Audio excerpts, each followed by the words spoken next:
Dito sa Papa Dudut Stories, ikaw ay hindi nag-iisa.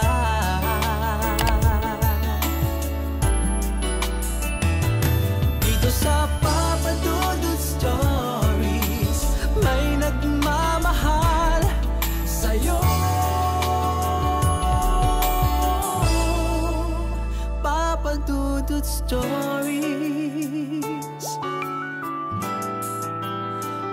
Dear Papa Dudut, sa lahat po ng mga nakatutok ngayon, huwag pong kalimutan mag-like, mag-share at mag-subscribe. Maraming salamat po sa inyong lahat.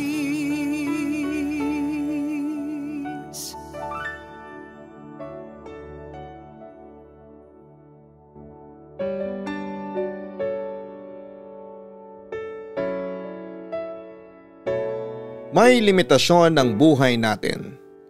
Dapat alam natin kung paano sulitin ang bawat sandali dahil minsan ay bigla na lamang mawawala sa tabi natin ang mga taong mahal natin. Dear Papa Dudut, kumusta po kayo? Just call me Girly at ang ibabahagi ko sa inyo na kwento ng buhay ko ay nangyari sa buwan ng Disyembre. Iba talaga pag December na. Masaya. Lahat ng tao nagmamadali. Hindi ka magugutom kasi palaging puno ang inyong kawali. Iba talaga kapag December na. Marami kang natatanggap na pagbati. Pero alam nyo kung ano ang mas kakaiba sa December ko. Yon ay yung puso ko. Kumakabog na naman ang malakas katulad sa mga paputok sa labas. Yung tipong parang may mali. Darating kaya siya ngayong Pasko? Yan ang tanong ko sa sarili ko na may halong pighati. Sana oo, kasi ayaw ko na talagang magbabaka sakali. Tapos sa asa na naman ako ng isang taon hanggang sa mag-December na namang muli. Miss na miss ko na siya at sana kahit ngayong Pasko ay magpakita siya kahit na sandali. Girly, malakas sa sigaw ni Mama. Ay palakang mabaho ang baba na may malaking bunganga. Halos mamudmod yung nguso ko sa flooring ng bahay namin nang biglang may tumawag sa pangalan ko. Nakatulog kasi ako saglit sa lamesa ng kusina namin dahil sa antok. Malapit na rin kasi ang pailaw. 2 days to go na lamang kaya alas 12 na kaming natapos kagabi sa pagde-decorate ng Christmas tree ng barangay namin na dinadayo ng mga foreigners na pinapaniwalaan kapag humiling ka daw doon sa araw ng December 24, 5 minutes bago mag-alas 12 ay matutupad daw ang kahilingan mo. Noong nakarang Pasko ay may hiniling ako. Hiniling ko na sana'y makapiling ko ang best friend ko at kababata kong si Jake sa Paskong ito. Pero parang malabo na atang mangyari yon. Masaya na si Jake sa ibang bansa. Hindi na yung babalik dito sa Pilipinas lalo na't uso pa naman ang tanimbala. Hay, ba't ba kasi bala? Pwede bang palay na lang ang itanim nila? Balik tayo sa mama ko. Papa Dudut, kakaiba talaga ang boses niya. Para siyang alarm clock na naka-beast mode palagi. Magigising at magigising ka talaga. Hay, pambihira. Pagod na naman ako. Pero okay lang. Mahal na mahal ko naman si Mama kaya okay lang. Sinong palaka? Sigaw ni Mama na kasalukuyang naglilinis ng bowl ng banyo namin. Tinatanggal niya yung mga yellow stains. Palaka? Ay si Losyang po, yung babaeng bumubuka ka sa kanto pag nakakakita ng gwapo. Bakit po? Tumayo ako sa upuan at pumunta kay Mama. Mag-iib ka nga ng tubig doon sa poso, bilis. Ang sabi ni Mama tapos pumunta ako sa labas. Pumila at nag-igib na. Oy, do you know that Jake will be coming home this Christmas? What, talaga? Oo. Diyos ko, magpapaselfie talaga ako sa kanya. Napahinto ako sa pagbobomba ng tubig nang marinig ko ang usapan ni Katrina at Bea na nasa likod ko nakapila para mag-igib ng tubig. Uso kasi dito sa barangay namin ang mga babaeng nag-iigib ng tubig.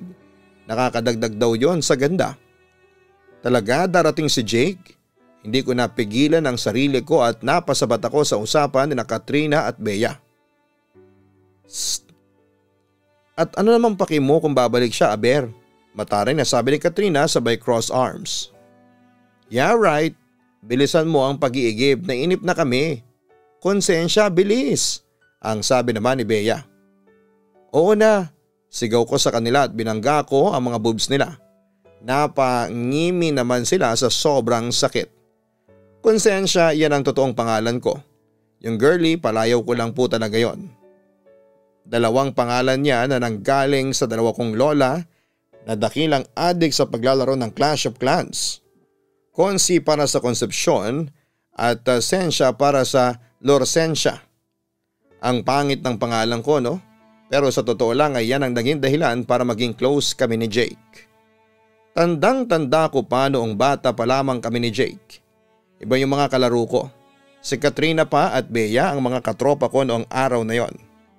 Dahil wala pang masyadong bata noon dito sa amin, kaming tatlo lang ni Katrina at Bea ang nagkakaintindihan. Isang araw gustong sumali ni Jake sa Chinese garter na nilalaro namin. Siyempre dahil bata pa ako noon, sinigawan ko siya. Ba't ka sasali? Bakla ka ba? Umiyak ang batang si Jake noon tapos ay tumakbo siya palayo. Siyempre natakot ako kasi mayaman ang pamilya nila at baka ipa-abduct nila kami ni mama sa alien.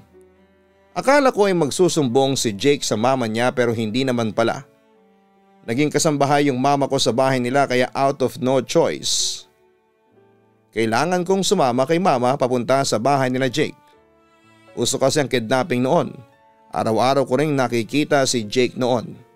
Araw-araw rin niya akong iniinis sa pamamagitan ng pagisigaw ng pangalan ko. Konsensya! Konsensya! Losyang na! Losyang na!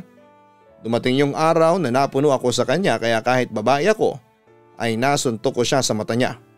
Nagalit ang mama niya at pinalis kami ng mama ko. Pero nakiusap si Jake sa mama niya at pinabalik kami ni mama sa kanila.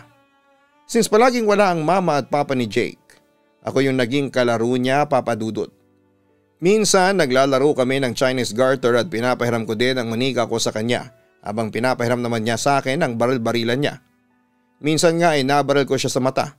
Akala ko'y nasasaktan siya pero natawa lang siya. Nagtawanan lang kami. Naalala ko rin yung araw na naglalaro kami ng bahay-bahayan sa bakuran nila. Ako yung mama tapos siya yung papa. Tapos si Barbie yung anak namin. Bata pa lamang ako noon at hindi pa nireregla pero pakiramdam ko ay may kakaiba na akong nararamdaman kay Jake lalo na nung bigla niya akong hinalikan sa pisngi. Kasi daw ay tama lang na hinahalikan ng papa ang mama para loving-loving palagi sila. Pulang-pula ako noon. Hindi ko talaga ine-expect yung halik na yon pero naging dahilan yon para masunog yung bahay-bahayan na ginawa namin ni Jake. Nasiko ko kasi yung lampara kaya yon sunog yung bahay-bahayan namin. Pero yung naramdaman ko kay Jake ay umaapoy pa rin hanggang sa ngayon. At dahil natuwa yung mama ni Jake sa performance ng mama ko bilang kasambahay, ginawa niya akong scholar. Nakapag-aral ako sa private school kasama si Jake. Nung elementary kami palaging prince si Jake ng classroom habang ako ay cleaner of the day palagi. Muchacha na mga filler kong kaklase. Nung nag-high school kami mas lalong dumami ang umahanga kay Jake. Habang ako para akong natabunan ng panahon. Yung yagit na batang ako at yung nagdadalagang high schooler wala pa ring ipinagbago. Maliban na lamang sa umuusbong na rin yung nararamdaman ko towards sa kababata ko. Tandang-tanda ko yung araw na yon, November yon. First year kami ni Jake nang akala ko ay may naupuan akong ketchup. Yun pala ay may dalaw na ako. At ang mas malala pa ay tinikman pa ni Jake yung regla ko. Kasi nga akala naming dalawa ay ketchup lamang yon. Regla na pala. Tinulungan ako ni Jake noon na makauwi out of no choice. Pinabili ko siya ng napkin at wala namang mali siya doon kasi best friend namin ang isa't isa. Friends, yan ang lumabas na resulta noong napagtripan kong i-flames ang pangalan namin ni Jake. Nainis ako at pinersa kong maging marriage yung resulta. Dinoble ko yung A sa pangalan niya. Hanggang flames ay hindi pa rin kami magkatuluyan. Friends pa rin kami, hindi man lang nag-iba. Dahil madaling makadetect yung mama ko ay tinanong niya kung may nararamdaman ba ako kay Jake. Ang sabi ko naman ay wala, pero si mama sabi niya meron. At sana daw ay itigil ko na yung kahibangan ko kay Jake since paniguradong malabong mangyari na maging kami nga kasi nga'y mataas ang standards ng mama niya. Pangarap niya makapag-asawa si Jake ng modelo. Diyos ko Lord, ako, ano ba naman ako? Model ng isang best friend na umaasang mahalin pabalik ng best friend niyang malabo naman na maabot niya. Nakaka-touch ha.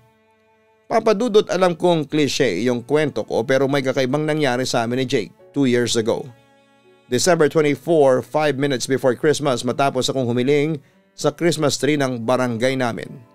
Hiniling ko na sana ay gumanda na ako. Nagka-countdown na noon para sa pagsapit ng Pasko nang biglang hinawakan ni Jake ang kamay ko. Biboy bakit? Tanong ko kay Jake. Biboy ang palayaw niya. Girlie, may sasabihin ako sa iyo. Huwag ka mabibigla ha, sabi niya. Kinabahan ako. Bakit? Ano bang sasabihin mo boy? Basta wag na wag mo kong susuntukin pag sinabi ko to sa iyo ha. Alam mo boy, masusuntok talaga kita. Pag hindi pa ako tapos sa pagsasalita nang bigla siyang sumabat papadudot. Gusto kita girlie. Nang sabihin ni Jake ang tatlong katagang yon ay tiyempo ring sumapit na ang 12:00 ng gabi. Naging maingay ang paligid papadudot at naging maingay ang puso ko. Anong sabi mo boy? Sabi ko gusto kita. Sabi niya. Akmang susuntukin ko na sana siya kaso nahuli niya ang kamao ko papadudot. Hindi ba usapan natin na hindi mo ko susuntukin? Iniwas-siwas ko yung kamay niya sa kamao ko. Loko ka pala eh. Alam mo bang matagal na kitang mahal? Tapos ngayon mo lang sinabi ang lahat ng to? Boy, ang unfair mo naman yata.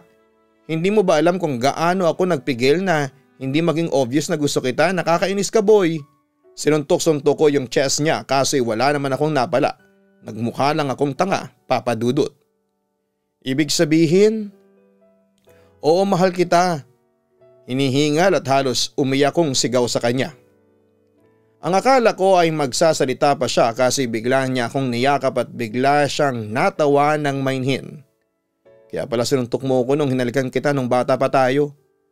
Gusto mo bang ulitin ko yung halik ko sa'yo? Nataranta ako sa sinabi niya. Papadudot. Boy, huwag kang ang ganyan.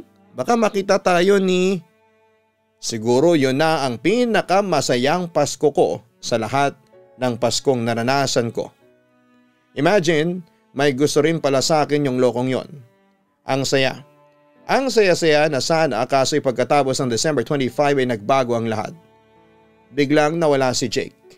Hinanap ko siya pero hindi ko siya makita. Wala nang tao sa bahay nila.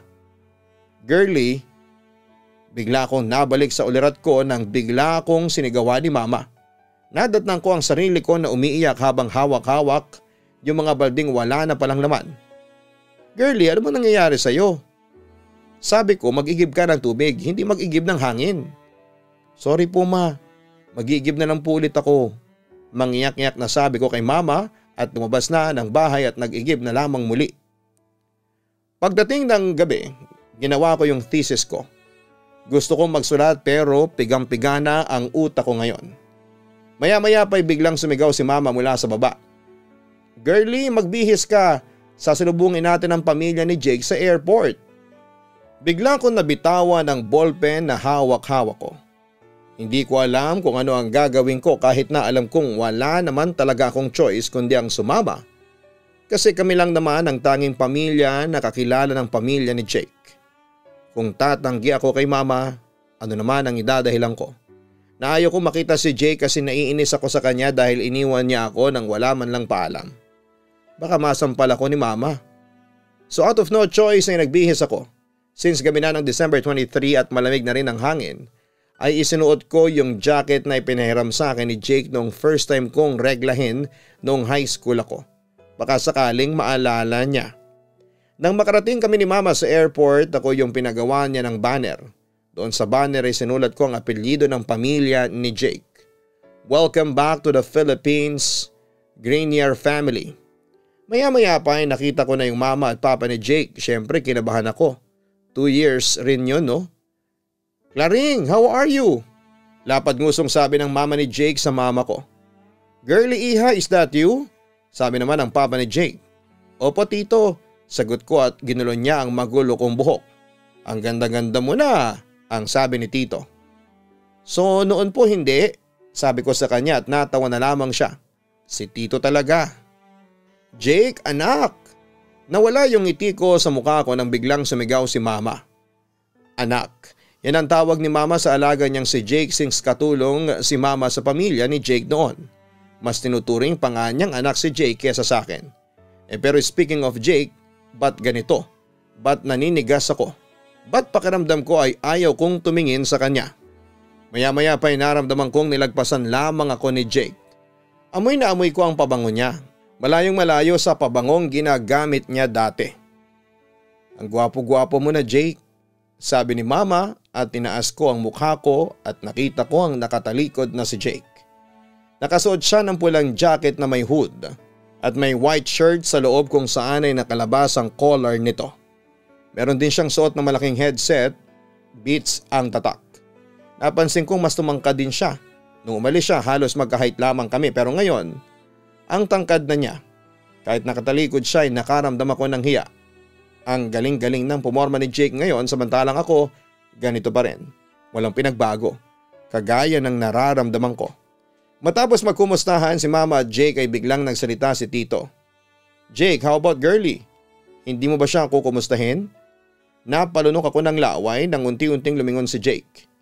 Biglang nagkaroon ng gera sa kaloob-looban ko. Dinig na dinig ko ang mga kanyon sa loob ng puso ko. Hey, kumusta? Nakangiting sabi niya sa akin. Gustuhin ko mang magsalita ay hindi ko magawa parang umuurong yung lalamunan ko. Kinakain ako ng bigat ng damdamin ko. Akmang yayakapin ko na sana si Jake nang biglang may babaeng yumakap sa kanya mula sa likuran. Jake? Biglang bumagsak ang luha ko nang makita ko ang babaeng yon. Is this the Philippines, Jake? Grabe ang ganda, sabi nung babae. Erica, nasa airport pa lang tayo, nakangiting sabi ni Jake. Napatingin ang mami ni Jake sa akin, kaya agad kong pinunasan ang luha ko. By the way, Claring and Girlie, this is Erica. Jake's girlfriend and also his future fiancé. Sabi ng mama ni Jake sa amin na siyang ikinatras ko ng konti. Hi, ang sabi ni Erica at bineso-beso niya ako. So let's go, sabi ni Tito at nagsimula na silang maglakad. Naiwan akong naninigas at nababato. Girlie, tara na, may accent na sigaw ni Erica. Sige, susunod na ako, magsi-CR lang ako, ang sabi ko sa kanila at agad akong tumakbo. Nang tumalikod ako ay bigla akong napahawak sa bibig ko at napahagulhol. Nang wala sa oras, ang sakit-sakit. Ang sakit-sakit. Nanatili kami sa bahay ni na Jake nang dumating ang araw ng December 24. Sabi ng mama at papa ni Jake ay dito na lang daw kami magpasko since dalawa lang naman kami sa bahay ni mama. Yung papa ko kasi nalunod sa sabaw ng tinola. Naghanap ng iba. Hindi yata nakontento sa ganda ni mama. So Jake, can you tell me about Girlie? Your mom said she was your best friend. Ang sabi ni Girlie na nakaupo sa harapan ng table counter kung saan ako naghahalo ng macaroni salad. Binuksan ni Jake ang ref at ibinigay sa akin ang fruit cocktail. Yeah, Girlie is my friend and also my kababata.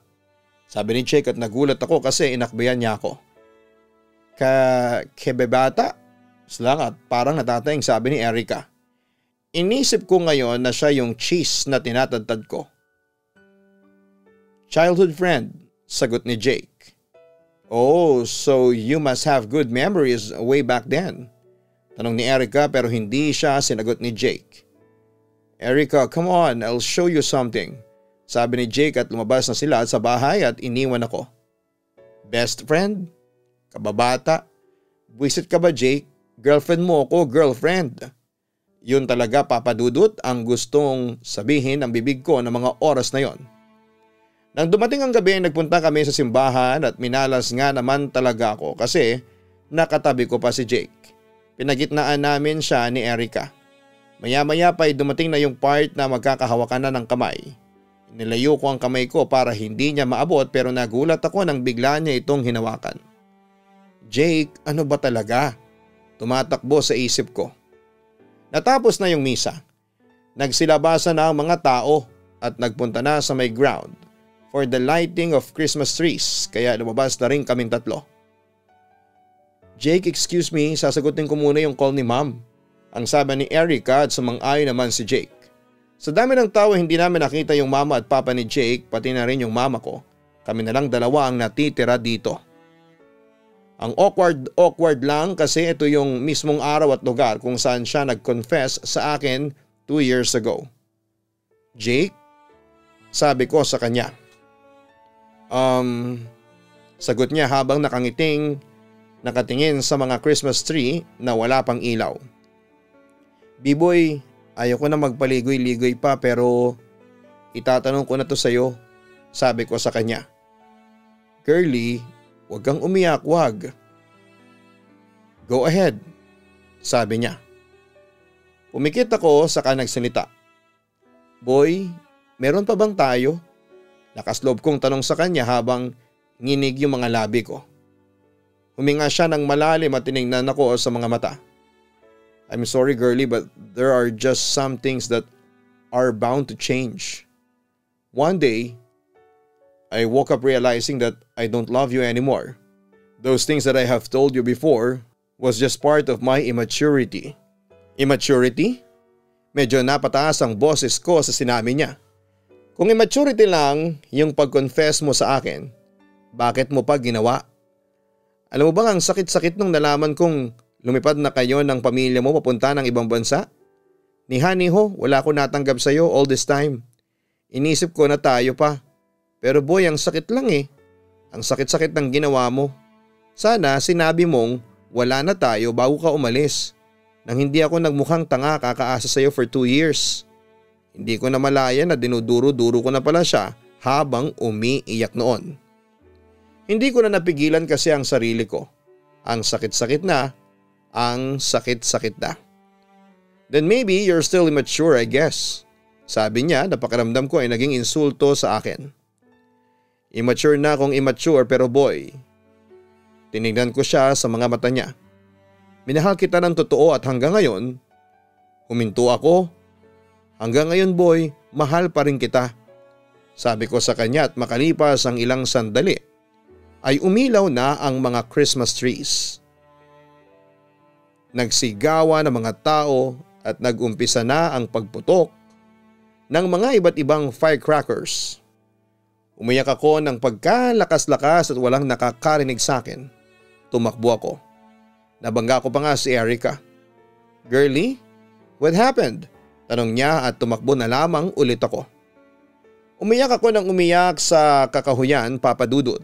Pero ngayon ay pinapatawa ko na lamang ang sarili ko matapos kong umiyak ng 2 oras na para bang katumbas ng pag-iyak ko ng 2 taon. Pagkatapos kong umiyak ay yun na, the end. Wala na. Tapos na ang lahat. Kaya ko nang ngumiti ulit kahit na alam kong hindi. Oh, nandito na pala si Girlie. Ang sabi ni Tito, malapit na silang matapos mag Noche Buena. 2:00 na eh. Diyos ko, anong aasahan ko? Na magpapaputok pa sila ng piccolo? Tumabi ako kay Jake. May pinuntahan lang po ako. Ang sabi ko kay Tito habang hindi naman makatingin si Jake sa akin ng maayos. Hoy Girlie, saan ka ba nagpunta't ngayon ka lang dumating? Ang sabi ni Mama at nilapag niya ang spaghetti sa mesa. Girlie seems to have a new boyfriend. Sabi ni Jake at napasigaw ako. Ano? Ma, wag po kayong maniniwala kay B-boy. Wala po akong… Hindi pa ako tapos sa pagsasalita nang biglang nagsalita si Mama. New boyfriend, B-boy? Tinignan ni Mama si Jake tapos ay tinignan niya ako. Bakit Girlie? Nagka-boyfriend ka na ba dati?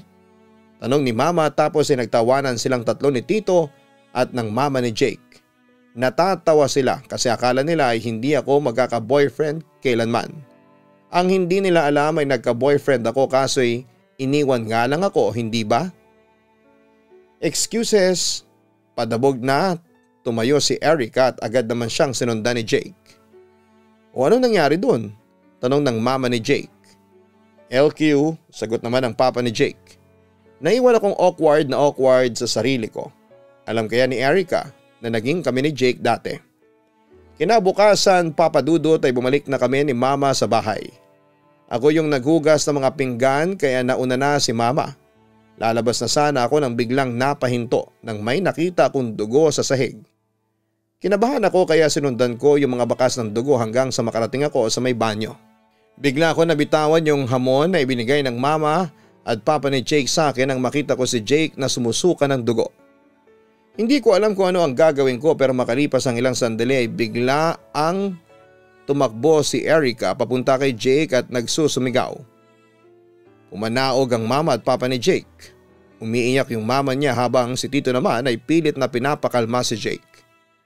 Nanigas ako sa kinakatayuan ko at gumalaw lamang ako nang bigla akong sinigawan ni Erica.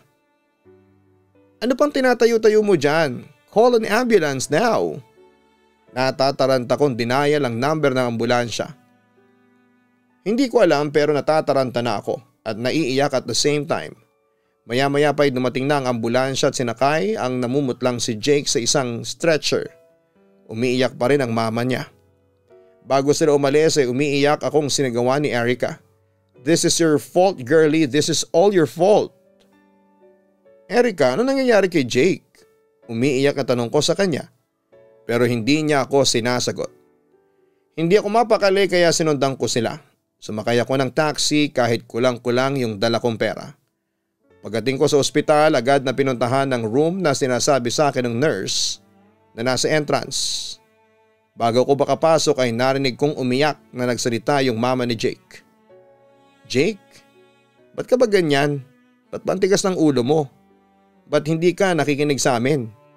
We need to go abroad. Dahil doon mapapagaling ka nila. Malaki pa ang chance na ma-extend nila ang buhay mo. Pinagbigyan ka naming umuwi ng Pilipinas dito para makita mo si girlie. Pwede bang kami naman ang pagbigyan mo? Jake, please listen to me. Ma, if you're going to talk about chances again, then I want to tell you that I already gave up. I really miss a lot of chances going abroad. I feel like I'm fastly dying there. Mapagod na ako. Pwede bang dito na lang ako? Hindi ko napigilan ang sarili ko na mapaiyak na lamang. Dahan-dahan ako naglakad palabas ng ospital. Hindi ko na kinaya ang mga narinig ko, Papa Dudut. After 2 days of stopping myself na puntahan si Jake ay hindi ko na napigilan pa ang sarili ko. Naunang pumunta si Mama at hindi ko makalkula ang reaksyon niya nang malaman niya ang kalagayan ni Jake. Bandang 10 PM ng gabi naglakas loob akong pumasok sa kwarto niya. Siya lang mag-isa, tulog siya at may iba't ibang aparato ang nakakabit sa kanya. Nanginginig akong lumapit sa kanya at maiging pinagmasdan ang mukha niya. Bakit hindi mo sinabi sa akin, boy? Bakit? Umiiyak akong napahawak sa kamay niya. Ganito pala ang pakiramdam kapag nakikita mo yung mahal mo na nahihirapan. Hindi mo maintindihan ang mararamdaman mo kasi alam mo namang wala kang magagawa para maibsan ang kung anumang sakit ang nararamdaman niya. Kung pwede lang, ikaw na lang sana ang nasa kalagayan niya at hindi siya. Pero malabo namang mangyari yon. Malabong malabo. Maya-maya pa nagbukas yung pintuan at nakita ko nga si Erica. Girlie, can we talk for a bit of time? Sabi niya at sumang-ayon ako. Lumabas kami ng room ni Jake at pumunta kami sa hospital garden kung saan ay umupo kami sa swing. Hindi nagsalita si Erica pero makalipas ang ilang sandali ay bigla siyang napahagulhol. Girlie, Jake is dying. Alam ko Erica, alam ko. No, you don't know anything, girlie. You don't know how much Jake wanted to see you. Last 2 nights nang umalis ako, hindi totoong may sinagot akong call nun. It was just Jake wanted to be with you on the time na papailawin yung mga pesteng Christmas tree na yon. And even the moment that he hold your hand during the mass, sinadya niya yon. His mom and dad doesn't want him to come back here in the Philippines pero naging mapilit si Jake kahit na mahirapan siya sa pagka-travel para makita ka lang. You know girlie, I envy you a lot. Naiinggit ako sa iyo. Naiinggit ako sa iyo kasi kahit na anong pagmamahal ang ibigay ko kay Jake, ay hindi niya ako nagagawang mahalin pabalik. All this time, it was you. You and you. Kaya girlie, gusto ko sanang humingi ng pabor sa'yo. Bukas, papauwi na ako ng mom ko pabalik ng Amerika. Pwede bang pilitin mo si Jake na sumunod sa akin? Sa sinabi niyo ni Erica ay hindi ako nakapagsalita pa. Pero sa isip ko ay kailangan ni Jake na makapunta ng Amerika kaya umuwi ako kay Erica papadudot.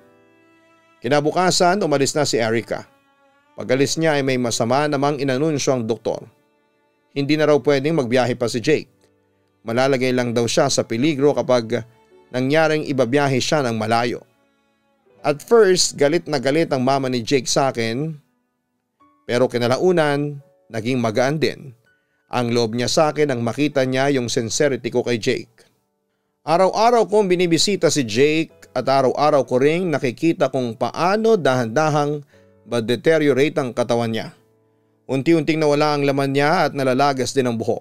Minsan ay bigla na lamang siyang maiinis, minsan sisigaw siya ng sobrang sakit. At wala akong ibang magawa kundi ang ipagdasal siya at umiyak kada aalis ako sa kwartong yon. Isang araw nagpunta kami ni Jake sa hospital garden. Nasa rooftop yon kaya medyo nanghina siya nung makarating kami doon. Naghintay kami ng sunset at nang dumating ang paglubog ng araw ay nagpalitan kami ng I-dos namin. Gumawa kami ng fake na kasal at ginamit naming singsing yung sampagitang nabili ko sa isang bata sa may labasan. Hindi ko tinanggal ang singsing na yon pero kinabukasan napaiyak ako nang bigla itong nalanta.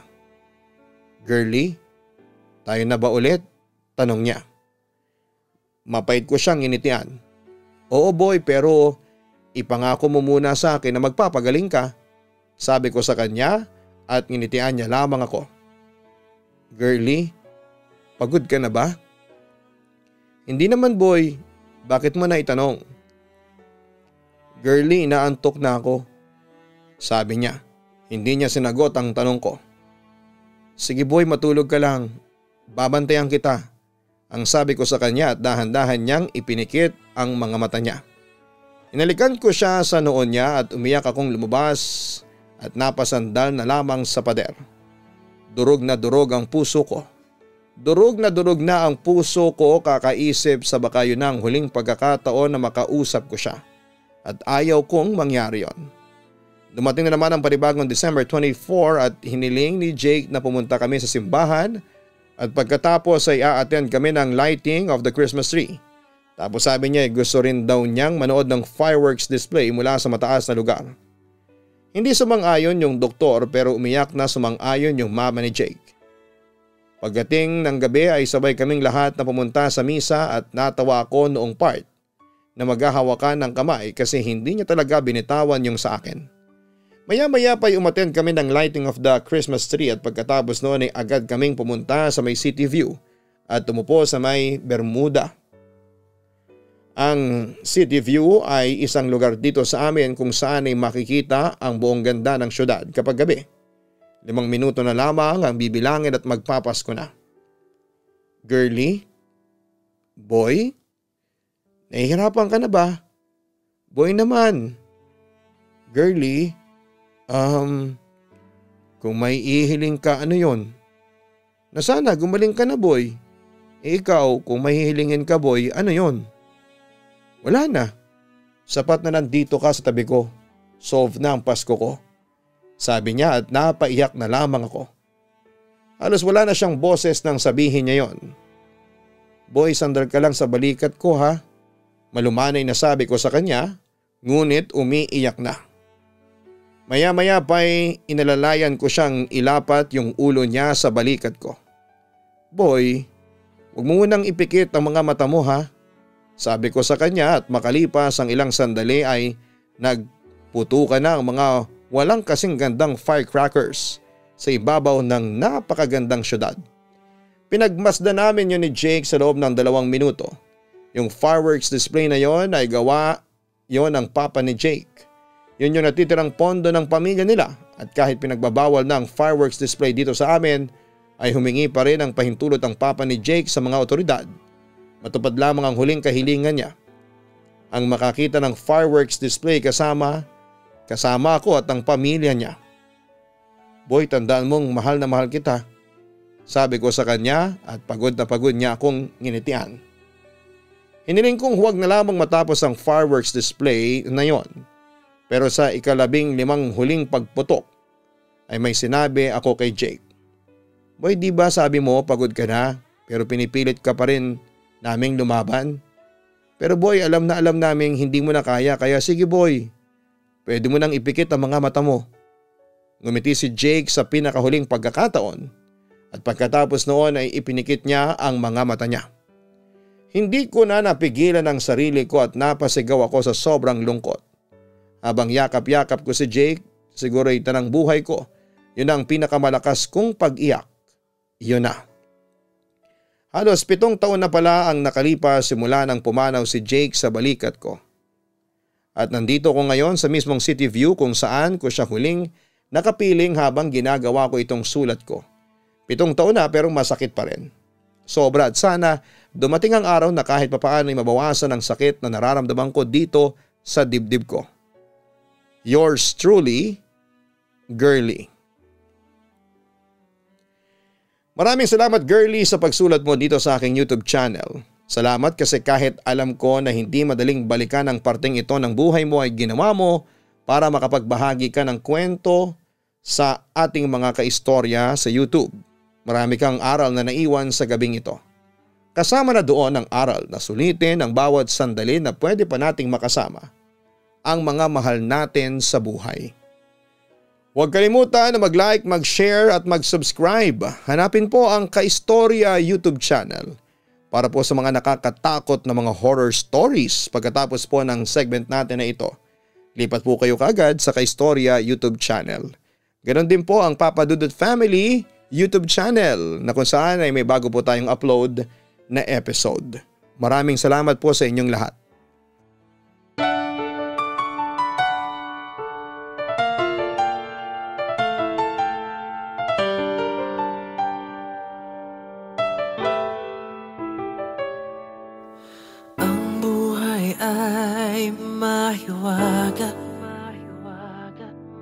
Laging may lungkot at saya sa Papa Dudut Stories. Laging may karamay ka.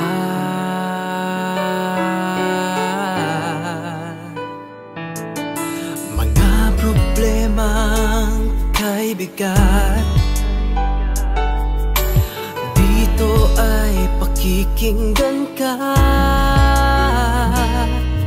Sa Papa Dudut Stories, kami ay iyong kasama. Dito sa Papa Dudut Stories, ikaw ay hindi nag-iisa.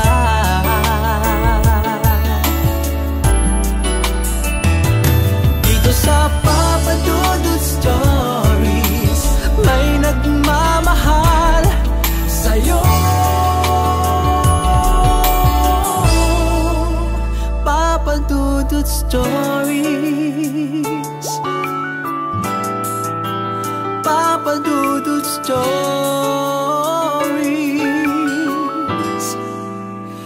Papa Dudut Stories.